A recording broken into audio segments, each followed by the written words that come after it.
So the second volume of our recording of Vivaldi's Opus 8 is finally out. This project wasn't something that I ever thought we would really end up doing. I've steered clear over the years of recording just collected sets of works because as I don't think it's a particularly interesting way to make music in general, just sort of recording a list. And if you do, you've got to have a good reason for doing it. So we did Brescianello's Opus 1 a few years ago. The reason for that was, well, I think there's only one other recording of that set. So I thought there was probably space for another one.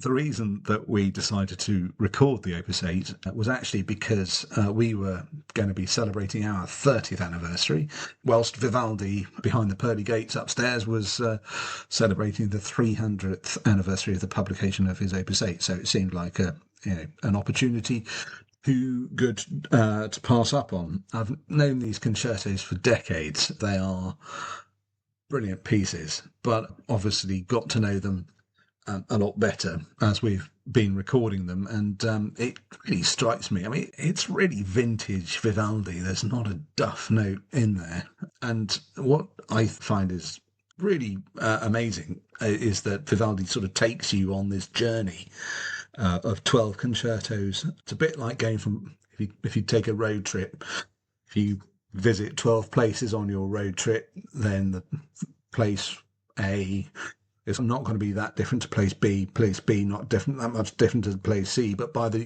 time you get to the end, compare your final destination to the place you start, it's really quite different. Same with Vivaldi's Opus 8. You have spring, summer, autumn, winter.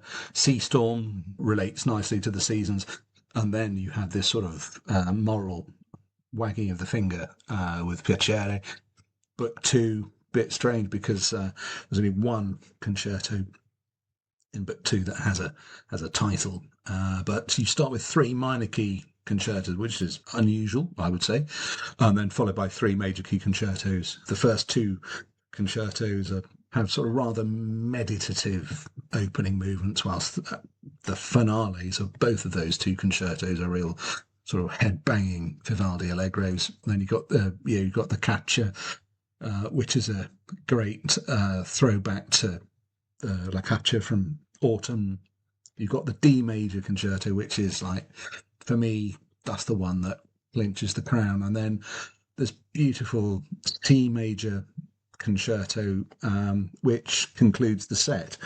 It's almost sort of reminds me a bit of one of the speeches that Macbeth has, where he says, life's but a walking shadow that struts and frets his hour upon the stage and then is heard no more. Particularly that slow movement of that 12th concerto is so heart-wrenching. And then this sort of joyful little number to finish with. What a great set of pieces. And it also, one has to doff one's cap to Vivaldi, because I don't believe that those pieces were composed with the intention of including them in a collection of 12 works. Maybe the seasons were written together, but in general, I think they are probably written for individual occasions, and then Vivaldi was wanting to make a statement and publish this collection of concertos. So he picked admirably well from his back catalogue. I hope you enjoy the rendition, and also, in true Serenissima fashion, we like to give you plenty of bang for your buck. So in addition to the 6 concertos from the Opus 8 on both albums, you've got 2 extra concertos totally unrelated to the Opus 8 that we just felt like recording. Volume 1, an early violin concerto, and then the E-flat double violin concerto, which is a great piece. My God, it's hard. And then the second volume, you have sort of hybrid orchestral concerto stroke solo concerto, and then another double violin concerto. So anyway, lots to listen to. Cheers.